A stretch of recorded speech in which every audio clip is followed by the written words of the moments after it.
4 Nights Guarding the Dark. True stories of witnessing the unthinkable. My name is Robert.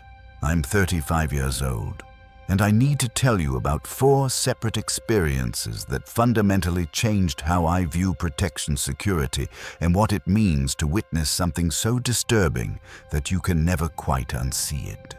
4 nights that taught me that sometimes the people responsible for keeping others safe are the ones who witness the absolute worst that humanity has to offer.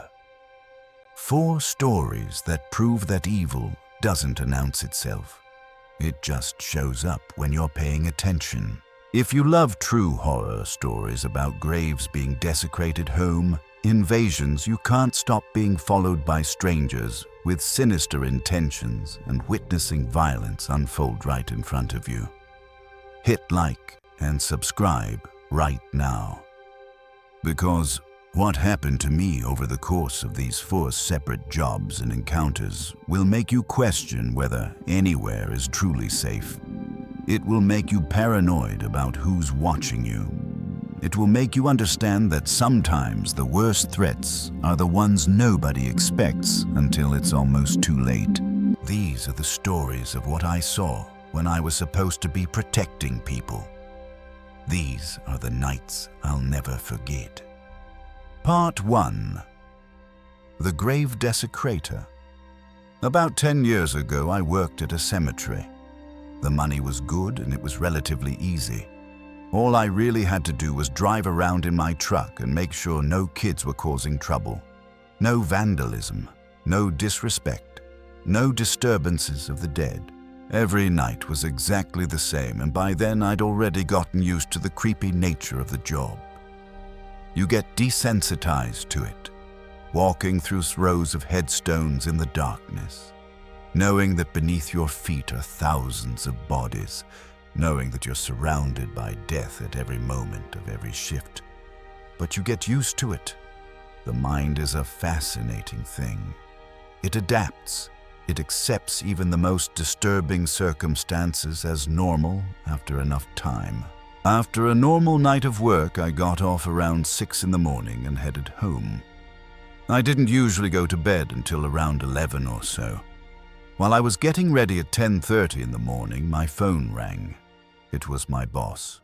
He asked me if I had seen anything last night, and I said no because I genuinely hadn't. He then told me that a grave had been defaced. Someone had gone out there in the dead of night and vandalized someone's final resting place. I swore I didn't see anything though, especially not some group of kids which are typically the culprit. He asked me if I could come back and help him clean it up, and I agreed, of course. Because I kind of felt like it was my fault, like I had failed in my one job. To watch, to protect, to prevent this sort of thing from happening. When I got back to the cemetery, I realized I had underestimated how horrible these writings on the grave had been. This was not the usual small writing or graffiti scrawled on the back of a stone. There was writing all over the headstone. Horrible words. Vulgar markings, satanic symbols. It was aggressive, intentional, deeply disrespectful. What made it so much worse was that when we were cleaning everything off, I was finally able to read who the person was. I will obviously not say the name for privacy reasons, but it was a child, only 8 years old when he passed away, just a few months prior. Someone had desecrated the grave of a dead child.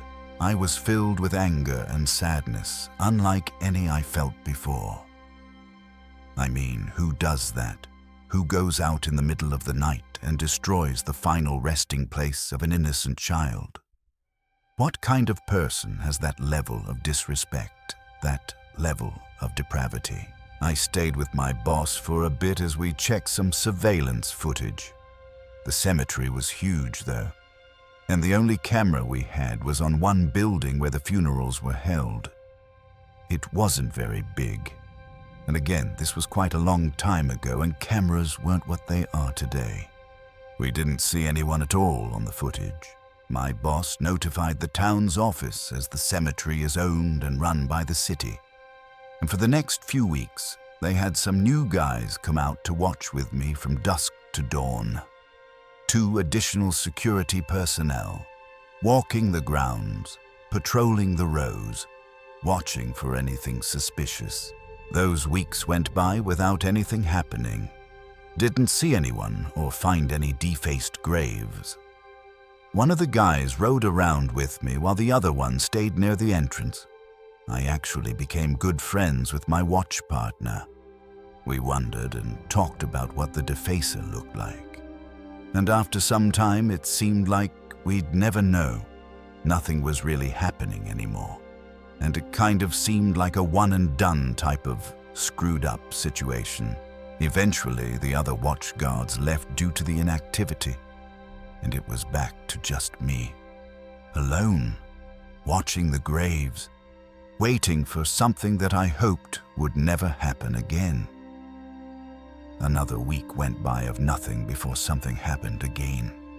One night, as I had just started my shift and began patrolling, I drove all the way to the back of the cemetery and got out.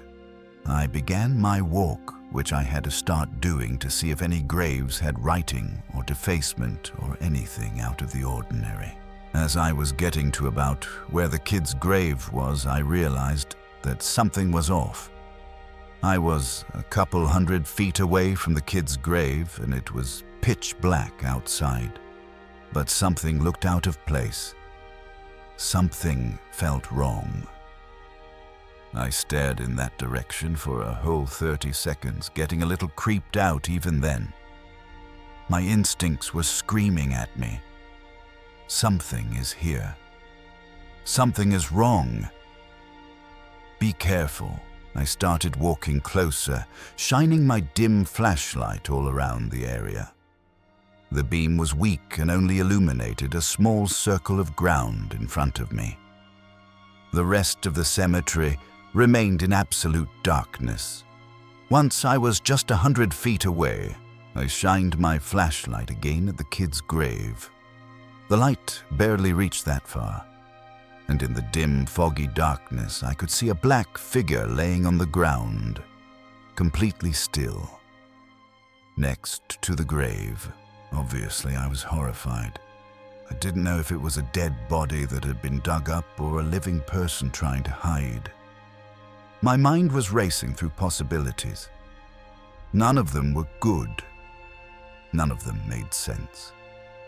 I stepped closer slowly, and once I was maybe 40 or 50 feet away, I almost got a heart attack as the figure jumped up and sprinted into the dark field of graves, completely disappearing in the darkness in just a few seconds. I stood in place, shocked, horrified, and confused. What was that?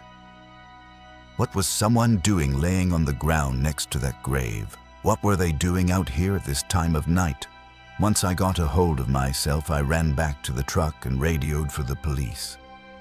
Then I went back over to the kid's grave. I warn you, what I saw was really disturbing. In front of the gravestone was a hole. It wasn't a big hole. Nothing done with a shovel, but more like someone's hands.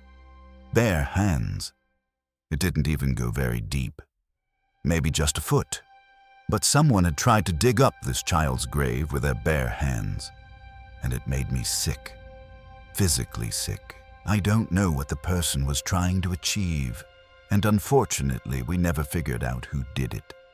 But rest assured, it never happened again. The town hired 2 new people permanently, and one of us always kept watch over that grave specifically while the other 2 scouted the area. The city also had more people on watch throughout the day as well.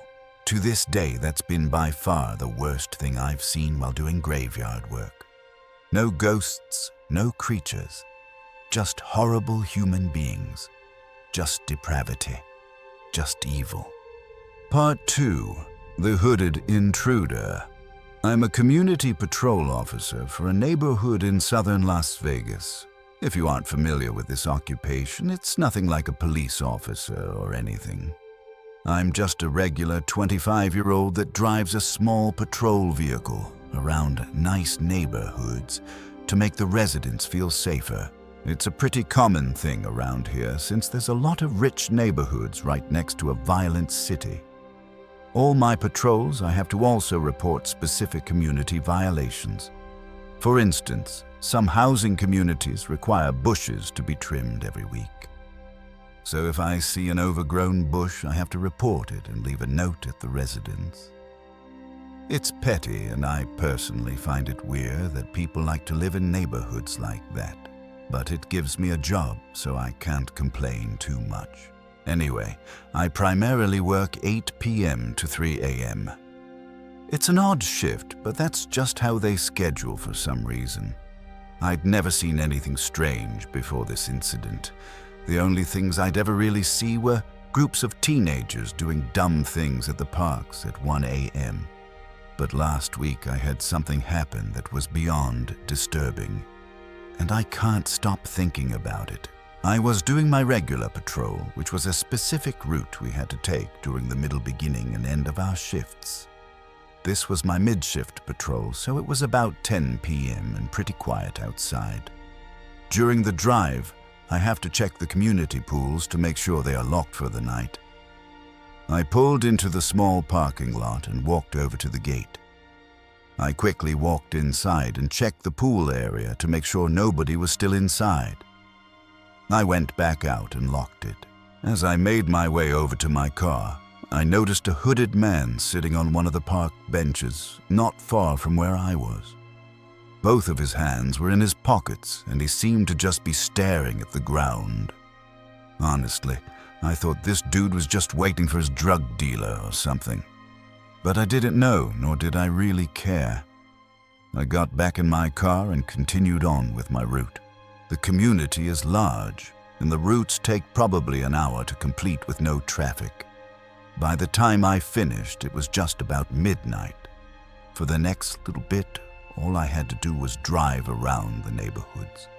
I mindlessly moved the car through the streets for a while before finding myself back by the pool. And to my surprise, I noticed that the man was no longer sitting on the bench. I slowed the car a bit, looking around the sidewalks in the park purely out of curiosity, but I didn't see him anywhere. Not thinking much of it, I kept on driving. As I drove past the dark, empty park, I couldn't help but get an uneasy sense going through me. I don't know what it was, but something felt off. Something felt wrong. I continued for a few more minutes before pulling up to a stop sign, and I noticed a man on the side as if he was going to walk across the street. After a few seconds, I recognized him as the same hooded man from earlier. He slowly made his way across the road, but then he stopped halfway and turned to face me directly. Being only a few feet away, he quickly walked up to my window trying to ask me something. I cracked the window slightly, and the man quickly asked me where a specific address was. Of course, I said I didn't know. Sure, I could have looked it up or given him a general direction, but the circumstances of the situation felt very off. The way he was asking, the way he was looking at me, the way his hands kept twitching in his pockets. Even more oddly, he didn't even have any emotion or response when I said I didn't know. He just stood in silence for a second, then repeated his question exactly as he said it before, word for word, like he was reading from a script.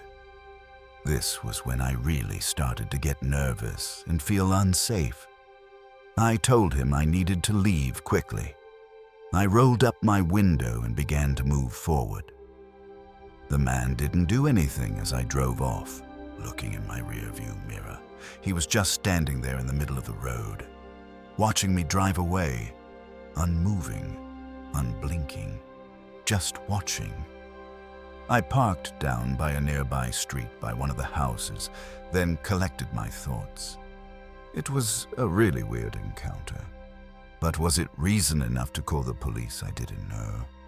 As bad as it sounds, calling the police while at work is a big deal, and I didn't want to unless it was actually necessary. The big question that kept coming up in my mind, though, was why was he looking for that address? What did he want? What was he planning?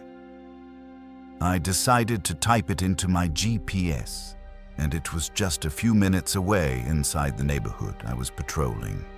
So I got back on the road and made my way over to the address.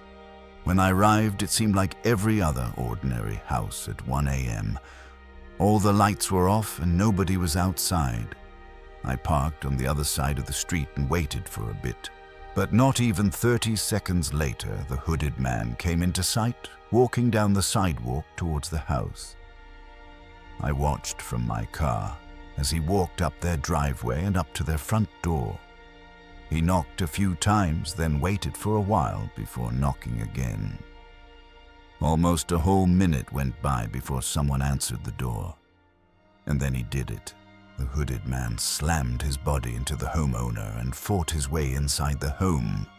I was in shock seeing something like this for the first time happening right in front of me.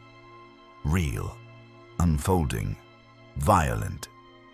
I controlled myself as soon as I could, though, and called the police. As I sat waiting in fear, I didn't see any movement for 2 or 3 minutes. I debated with myself whether or not to go in and try to help the homeowner.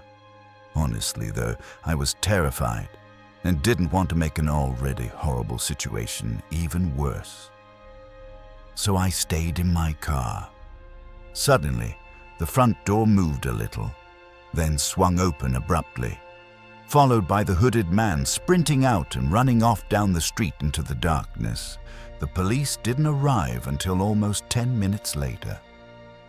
I don't know what took so long. I'm sure it wasn't anyone's fault, but part of me was furious.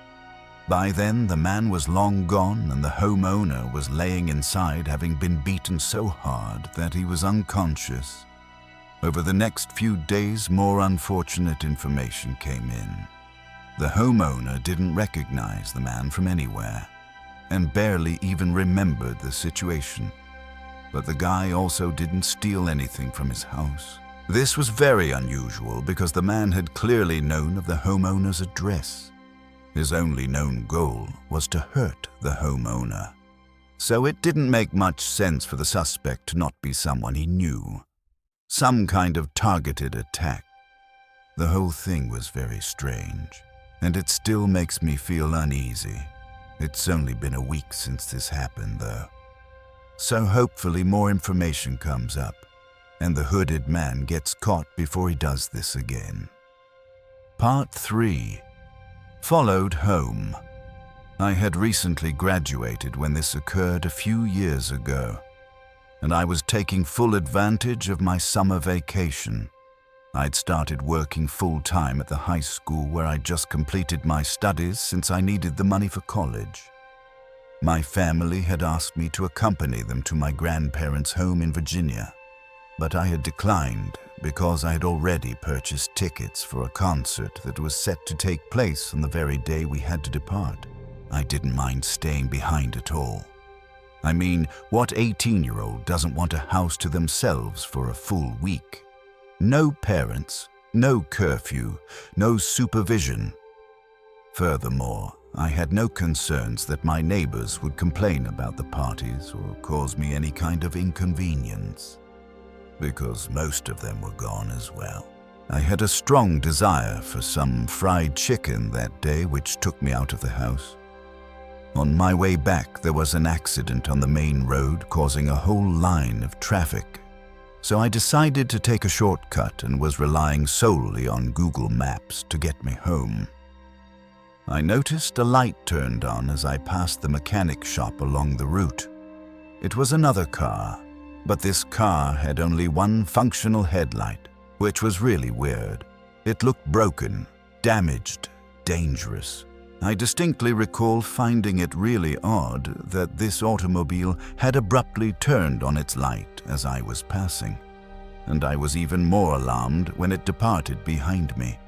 But I was aware that I have a tendency to be paranoid, and I frequently wonder if someone is watching me, whether they have malicious intentions.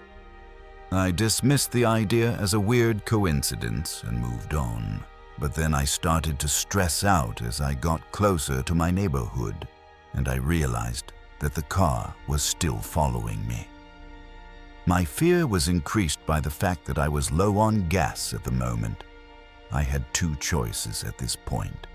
Either I turn around and drive home while the strange car pursues, or I just drive around and see if it follows or not.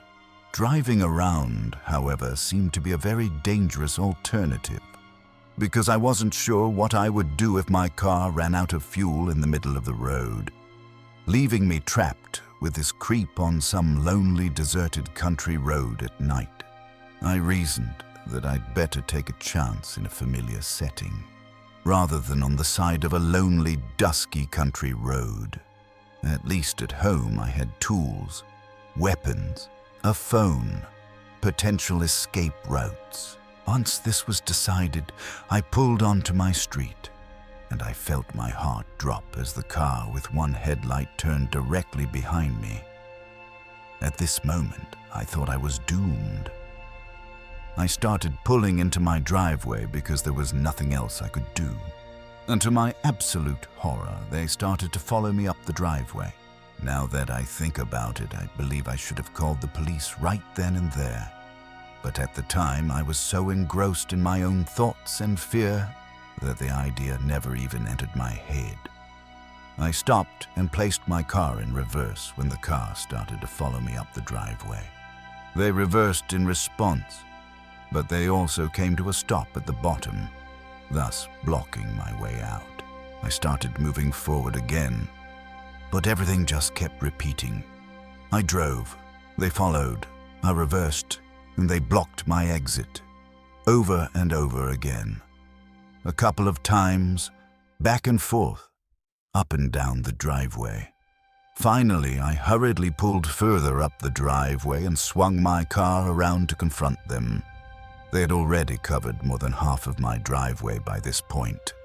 I was afraid, alone, and furious. I opened the car door and stepped out with my small pocket knife firmly in my right hand, and my headlights blazing directly into their face. Because I've always been naturally paranoid, as I've already mentioned, I used to keep a small knife between my seat and the car door for emergencies. I shouted at them, holding the knife out. I merely hoped that they would be panicked, that they would back off, that they would realize I wasn't an easy target. I think they might have believed I was a girl, or weak, or maybe they hadn't expected me to react so aggressively. They backed out of my driveway gradually and slowly made their way down the street. But then they parked their car by a neighbor's house down the road. And through the darkness, I could see someone get out. It was at this point that I began to think more clearly. I quickly ran inside and called the police. I then went over to the front window, looking out at the dark neighborhood streets, but I couldn't see any movement. My adrenaline was fading, and I began to panic even more than I was when I was standing in the driveway. Just then, footsteps were heard running around the outside of my house, followed by a nearby window shaking as they tried to forcefully open it.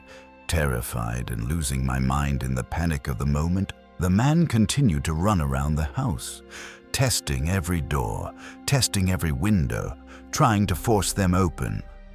I knew I kept everything locked, but I was worried he may still find a way to break in. I ran upstairs and locked myself in the bedroom. Then I called 911 again to ask for an update. I was thankful to hear that they were in the neighborhood less than a minute away. The man began banging against the front door, yelling for me to open it, screaming threats, making demands. But 2 cop cars pulled into the driveway just in time, and surprisingly, the man didn't run or anything. I watched through the windows as they put him in cuffs. Then I made my way outside to greet the officers. The guy was trying to convince one of the cops that he wasn't doing anything wrong, but of course the cop wasn't buying it. Nobody buys that excuse, not when you've been chasing someone, not when you've been trying to break into their home. Anyway, long story short, it turned out the man was heavily under the influence of both drugs and alcohol at the time. He never explained what his plans were for following me, or trying to break into my house, but considering his state, it couldn't have been good. Luckily, I don't have to worry about seeing him for a long time. He's in prison now, where he belongs, where people like him should be. Conclusion: what witnessing darkness teaches you. These 4 experiences have taught me something that I wish I'd never learned. Sometimes protecting others means witnessing the absolute worst that people are capable of. Sometimes doing your job means seeing things that can never be unseen. I've learned that evil doesn't always look like what you expect it to. That danger can come from anywhere. That your instincts are often right even when you hope they're wrong. I've learned that the world is full of predators. People who hurt children, people who invade homes, people who hunt strangers for sport. And most importantly, I've learned that sometimes you're the only thing standing between someone and disaster. You're the only one paying attention. You're the only one who can stop what's about to happen. That's a heavy burden to carry, but it's one I'll carry for the rest of my life.